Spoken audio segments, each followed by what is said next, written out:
there any discussion about the date and time for the work session annual retreat?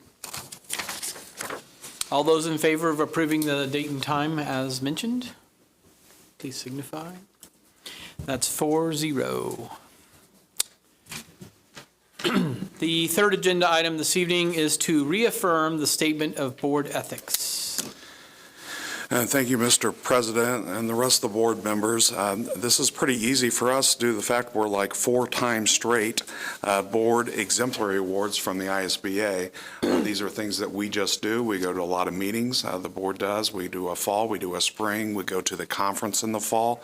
But we do this once a year just to reaffirm what we're about and what we do. So I'll read through a few of these things, and at the end of this, we'll sign off again like we do each and every year.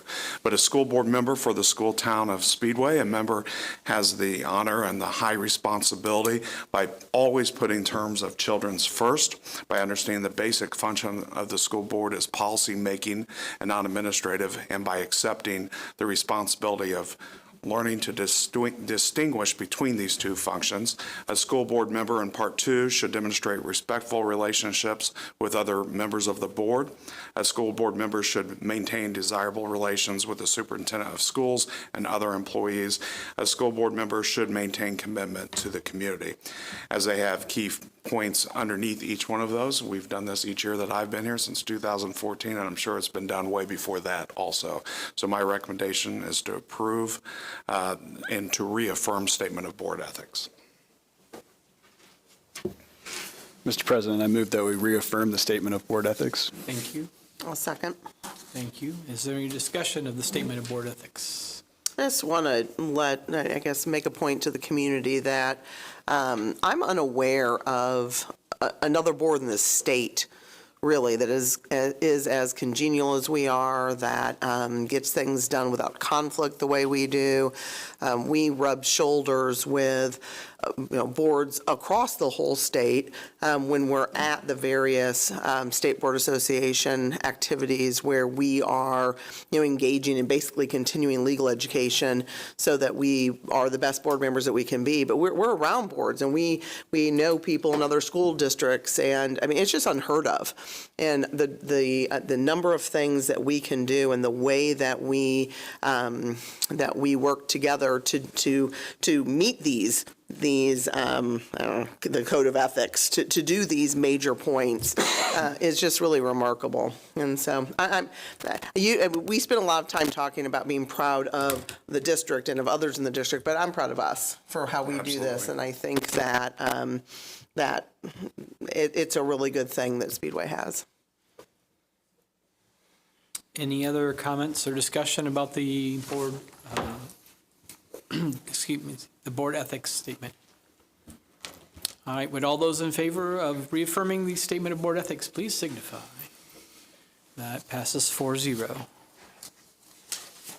The fourth agenda item this evening is to approve the schedule for 2026 of the school board meetings.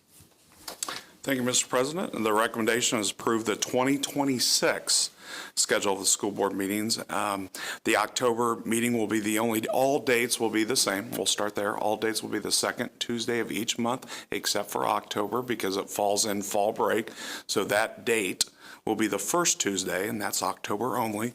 And all meetings will start at 7:30 here in the SMC. Mr. President, I move to approve the schedule of 2026 school board meetings. Thank you. I'll second. Thank you. Any discussion about the schedule of meetings proposed? Would all those in favor of approval of the schedule of meetings for 2026 please signify? That passes unanimously. Number 5 is to acknowledge a notice from the Indiana Department of Education about the funding floor. Thank you, Mr. President. This is new news to us. A couple months ago, we were notified the Department of Education. The first part's a good part. Speedway was notified that we spend overall 83.5% of our state tuition on teacher salaries and benefits. That's phenomenal. If you're over in the 70s, you're in good shape. We're at 83.5, so that's good news. The second part is the interesting part, due to the fact that we've always had great contracts with our teachers. If you remember, 2 to 3 years ago, we decompressed the middle to where we inserted quite a bit of money in the teaching contract. With that, without knowing this new law that came down, the second portion of the funding floor is something we just came short on due to a few things, and I'll tell you why in a second. But it compares the state tuition teacher compensation from the 23-24 year compared to the 24-25. Now, here's the problem. Our teacher compensation was extremely high due to decompressing the middle. It was the largest of all time. In 24-25, the increase was very minimal because we do a 2-year contract, unlike a lot of school corporations. But this caused the comparison of the 2 years to fall just under the 65% mark. When we negotiated the contract back in 2022, this law didn't even exist, so there's no way to really predict that this would even create an issue. The factors of like, well, how does that happen? Well, when you have retirements with people higher on the scale and you hire them back with lower individuals or staff members, and staff departures and our efforts to level set the appropriations or the corporation to match our ADM, all those took place to where we missed the mark just underneath the 65% on what they want from the DOE. So Ms. Johnson and myself, we can address this, we can change this immediately, we can fix this problem, but we're required by law and by the DOE to at least say this in a public meeting, which we would anyway, and we're going to record it in our minutes and post it on the website, and we'll get this thing corrected for next year. That's simple. That's simple. Looks like the Department of Education doesn't know some people's names on the board. I know. I just know that. So you're Kyle Ned. Yeah. Yeah. So anyway, all right. We got noticed and we admit it. And we just, we came up with a contract before the law came into factor. So that's the way it goes, unfortunately. Well, and the important thing is that we're not putting less money into the classroom. Nope. At all. That we're putting more money into the classroom than practically anybody. Yep. And that just some weird things happened. And so here we go. There we go. Yep. We'll get it fixed. The sixth agenda item this evening is to approve bids for the Allison HVAC system work. Again, thank you, Mr. President. And the recommendation to accept the bid by Sexton Mechanical Company for the Allison Elementary HVAC system project. The base bid of that was $2,195,000 with the alternate bid for $85,850. This is what was projected and what we thought.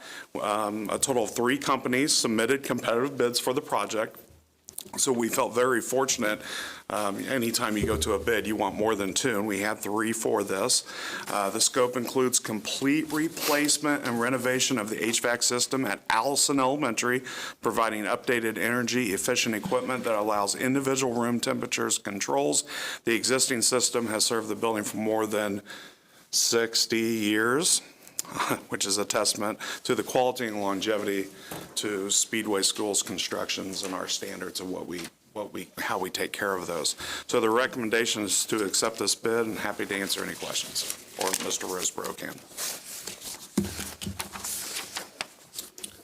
Go ahead and get it. We want to accept the bid and the alternate. Alternate yes? together. Okay. All right. Yeah, let's do it all right. Okay. Is there a motion? Mr. President, I move to approve the bid and the alternate for the Allison HVAC system. Okay. Thank you. I'll second. Okay. Is there any discussion about the project for the Allison HVAC system? Timeline, everybody's probably curious about that. Help me, go ahead and jump in there. I'll stir the discussion myself. Go ahead. Yeah, so timeline is basically as soon as we start receiving parts. So we have a couple of classrooms at Allison that are currently empty. It was written in the addendum that they could start work in an after-hour capacity to avoid overtime in the summer to lower the bid. When those items came in, so unit ventilators, so that what they're actually installing in those rooms can't start until those are on site. It is written in the addendum. It is at the owner's convenience, which is the school corporation, and it's specifically written in there to not disrupt educational purposes, primarily testing, which is going to happen in early May. So they'll be able to work in kind of that 3:30 to all the way to 7 a.m. time frame, and then they'll shut down whenever the school is in operation. But again, that allows us to open up a shift where we don't have to do overtime shifts in the summer to try to compact this all in. So the rest of the timeline then would go substantial completion before we start the 26-27 school year. By that, they mean that we can cool the classroom down with final completion sometime in October. That remaining work will take place in the mechanical rooms only, not in classrooms. And essentially what that is hooking up boilers for the heat. So that's why we can go a little later in the year, because we typically don't start switching our buildings over for heat until about now. So Like Sunday. yeah, It's like Sunday. right. That's right. But it'll be 70 on Yeah. Saturday. And a lot of help desk tickets. So. All right, are there any other questions concerning this project? No, thanks for all the kind of maneuvering to have that work out that way. That sounds amazing. I'm glad they're going to get a head start on it because it's a short summer It's short. and that they expect to be able to cool the whole building by the time school starts up again is great. So, I would add to that the addendum is, if you recall, there's 20-some years ago, the building was added onto, so that had some kind of different HVAC components. By doing the addendum, we're doing the entire building versus omitting those three classrooms there on the west end. So that's what that is. So we're all on one system. Which, That's also great. yeah, that's a big help for us. Makes it more efficient too. all right. If there's nothing further, would all those in favor of approving the bid for Allison's HVAC system, please signify. That passes 4-0. The seventh agenda item is to hear from you again. Yeah. And that is to hear more about the other school projects and facilities that we have work going on in. Do we have the pictures? Or? We do. Okay. Okay, Bill. Okay, so I'll start with what Project C is, which is the new field house or aux gym. So you can see it's obviously out in the distance, but this is what was the old entrance, door 13. You can't really tell. There's some other pictures that you'll be able to see, but we do have the canopy structure in place, so all the metal is there. It's not made to look pretty yet, but the structure is there. And I'm standing, when I took that picture, they put the binder down, so asphalt works in layers. They have not put like the final pretty coat down, but they've got it back usable for us. And by doing this now, helps our timeline come spring, but also we were able to add about 88 parking spots back that were previously within our construction fences. Now that we're coming into swimming, wrestling, basketball, all the indoor sports that will be going on, multiple sports at a time, we kind of pushed to have that done going into the winter. So it's not a great picture, but that's kind of what that's indicating, and they have temporarily striped that. If you do drive through the parking lot, you'll notice a lip between existing asphalt and what they just laid. That eventually all goes away when we get that final coat, so no worries there. I know there's been some questions about that. So you can keep, that has got a striking resemblance to the renderings that we all saw, minus the signage. You can see kind of the plastic in the windows. We don't have windows in yet, but that's there obviously to keep weather out, but also we do have the temporary heat in so that they can be working through the winter. The signage will go across the top black there that will say something to the effect of Speedway Athletic Complex or Athletic Center. And then we do have the matching S that is on the end zone building that will go there on the west end of that facade right there to kind of tie together this and the end zone building, kind of color match the buildings. Those colors came from trying to closely match the brick that is original to the high school. So that's kind of where all those decisions came from. And there you go. This doesn't really give you the perception that you need, but a lot of questions too. Off of Lyndhurst, you can see it looks like a pond. It's called a detention versus a retention pond, so it is for the drainage from basically added solid surface being a gym. So the roof drains that are a portion of the new gym, as well as some of the additional drainage that's been added to the parking lot, will then lead into this basin, so to speak, and then it's got, I think, a 48-hour drain period to where that dissipates in the ground and other dry wells. That was required, couldn't get our permits without having that added drainage. It's actually turned out a little bit better than I was expecting. And here I'm standing where the road now curves around the east end of the new gym, and we'll head back to the roundabout that's been added for all the band entrance areas, which I think we got a picture of that too. There you go. So that's the roundabout that has been talked about. The band trailer typically parks, and again, it was dark out today, but that's the carport where they do all the loading and unloading. The idea there is they can pull in around, back right up. You now have those doors that are more accessible as well. That is kind of that dark rectangle in the kind of the middle of the screen, as well as the band hallway doors that are under the carport. So that is to the, that'd be the northeast corner of the construction right now inside the construction fence. Here's inside the gym.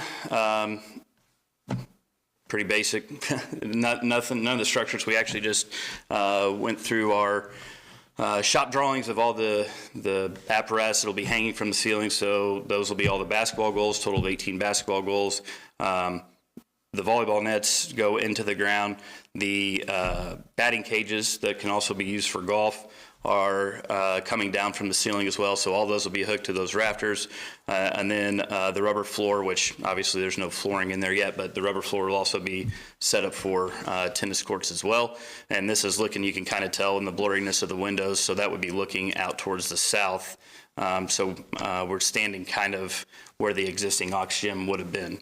The floor right there is depressed because we have two wooden floors, so to keep everything on a level surface. 2 courts worth of concrete is depressed about 1.5 inches, and then the rest of it will eventually be a rubber track and then that rubber floor surface to make it more of a multi-use floor. Just another picture there. You can see a little bit of the depression there, but that is the east end, so that is where the rubber floor will be going.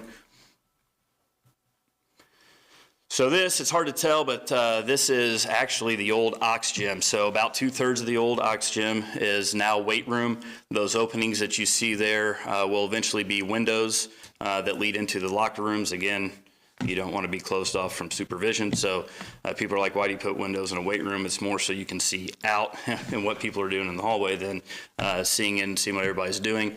So that's what that is. That would be looking to the north. To the north wall of the existing Aux gym, again, between 3,000 and 4,000 square feet of weight room, whereas we were at about, shame to say, but like 1,100 before. So so that's still existing. It's within the, looking at the east wall, that's within the weight room as well. There'll be a projector there where they can put up kind of their lesson plans, their technique videos, all that kind of stuff. There'll be a projector in the middle of that wall with the speakers there. Also running down the center of that, we will have a strip of turf for other activities, sled pushing, sit-ups, push-ups, all that kind of stuff. So it's not just that rubber floor. This is a hallway corridor that those windows were looking into. That door to the right there is the new concession stand, and then we have added storage in a new electrical room, and then that's pretty much it. Again, a lot of junk in here, but this is where they're adding the drywall. This is the remaining third of the Aux gym, so this would be when we would host an event, kind of the atrium area, I guess, with the cafeteria windows you can see to the left, or not cafeteria, concession stand windows, and then straight ahead is an overhead door that leads you into where those original pictures were, where the 3 gyms would be. So the idea is, you come get your concessions, kind of an overflow / hangout area. There will be monitors out there, let's say, where teams are playing and updates, et cetera, that will be hanging on that wall as you're looking to the picture to the right. And that is coming, just for reference of where we are in the building, the old door 13, so the athletic entrance that we were previously, that is right on the other side of that wall. That is door 13. So that is our former entryway, which right now is kind of a staging area, but you can see, I took it so you could get an idea. It's not just making walls pretty. There's a lot of mechanical that's going in there, all that new copper. For water lines, for new bathrooms, there's HVAC stuff, et cetera, a bunch of electrical. So that's what's going on there. And there's that closer picture. That's the structure of the new canopy. You can see the plywood to the right. That'll be a large window to let in some natural light.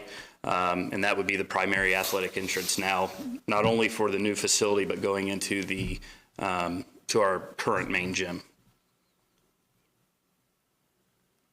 And that would be it.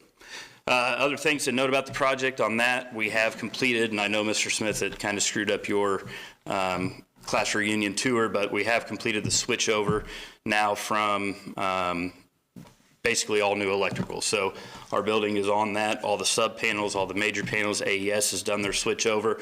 Really all the stuff that's inside of our old electrical room has now been updated.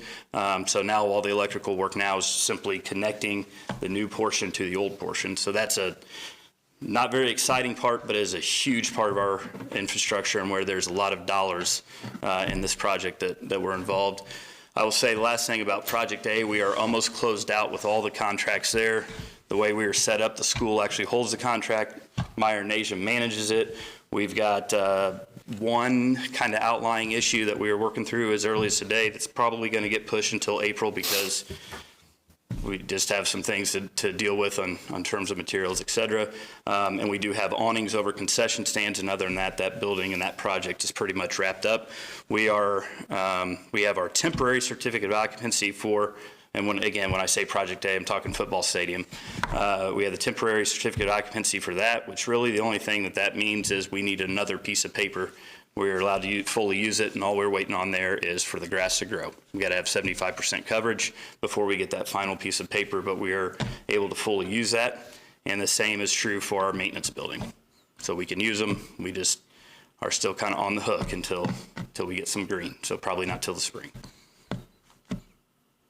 That's it for those, yes. Is the area where all those team pictures are now, will that be still the same place, or will that be all that? Where the team pictures are, so there was a picture up there where you were kind of looking through that atrium, and there's a roll-up door that goes into the new facility.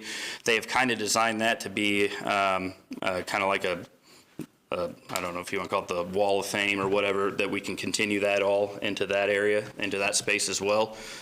Team pictures, the teams like the sectional teams, regional teams, all that stuff that's hanging in that hallway can then migrate into there and be more of a focal point. It doesn't have to be that way, but that's kind of how the architects, what they had in mind with their design, that's what the renderings have showed. Thank you. And hopefully we add to that and we'll run out of space where they currently are. So we'll have to use that space. That would be the goal.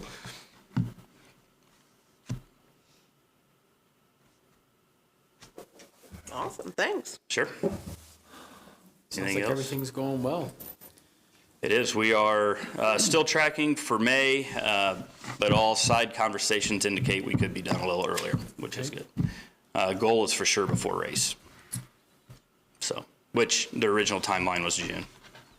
That's great. And then we had other projects that we were going to try to tackle, right? So we've talked about A and we've talked about C. I know that All the B stuff. all the B stuff, but some of it can't happen during school. Yeah.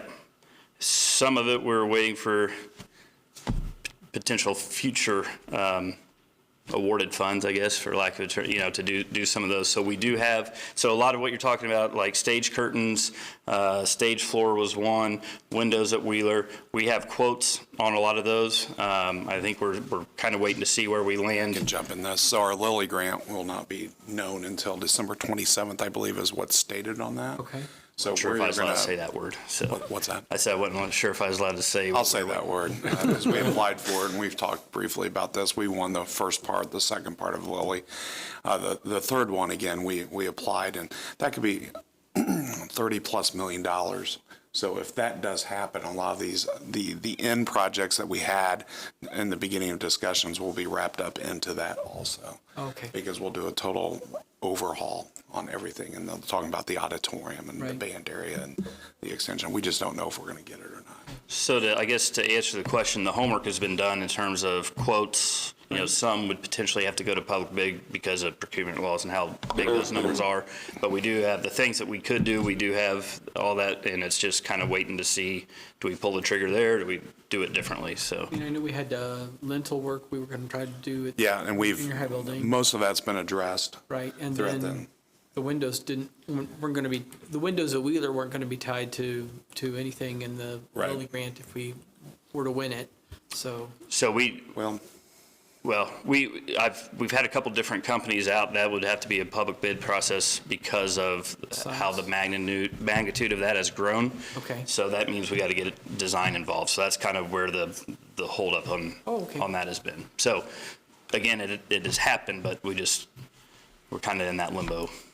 And I believe at Wheeler, if the Lilly Green goes through, there's some remodel there that we are going to right, probably tie that Right. all together. okay, To make it all flow. sure, yeah. So if not, the project's pretty much wrapped up on the money side of it, but what we've done for the last, since 2018, we've saved money in the rainy day to do these projects when need to be. So they're all on the list. Is there any further questions? All right, well, thank you very much for the update. We appreciate it. Okay, the 8th agenda item this evening is to acknowledge $203,230.37 of grants that were received by Speedway Schools. The 9th agenda item this evening is the personnel report from Mr. Disney. The November personnel report has 15 items for your decision this evening. First, under resignation, we have Gage Norris as the assistant wrestling coach at Speedway High School, Nolan Dalcarobo as assistant swim coach at Speedway High School, Don Owens, head baseball coach at Speedway Junior High School, Rob Davies as the head boys tennis coach at Speedway High School, and Evan Davies as the assistant boys tennis coach at Speedway High School. Under disability leave, Elizabeth Hoffman, who is a fifth grade teacher at Fisher Elementary, has submitted a leave from March 20th to May 26th. Under employment, Delaney Rubel is being recommended for the Director of Music and Choral. Yosmar Flores Vasquez is a drama assistant, Speedway High School. Stephen Beiswinger is assistant wrestling coach at Speedway Junior High School. Joshua Smith is a boys golf coach at Speedway Junior High School. Chris Kalfas is assistant swim coach at Speedway Junior High School. Brenda Merlick is the assistant musical director at Speedway Junior High School. Amber Holbrook is the head cheerleading coach for the winter at Speedway High School. Kaylee Armstrong is the assistant cheerleading coach for the winter at Speedway High School, and Matt Klumper as the assistant boys golf coach at Speedway High School. My recommendation is to approve the personnel report as presented. Mr. President, I move that we approve the personnel report as presented. Thank you. I'll second. Thank you. Is there any discussion concerning the personnel report? 802. All right, hearing none, then all those in favor of approval of the personnel report as presented, please signify. Passes 4-0. Is there any additional business? Just thank all the veterans. Today's Veterans Day. Yeah. Yes. So thank you to everyone that has served, is serving, to protect our country. It's always great to have things like this on Veterans Day, to say we had a great program at the junior high, great program at the high school today. So I think our kids did a great job today. We just thank the veterans for their service. Thank you. And the 11th agenda item is to adjourn so that we can approve claims. Thank you all very much.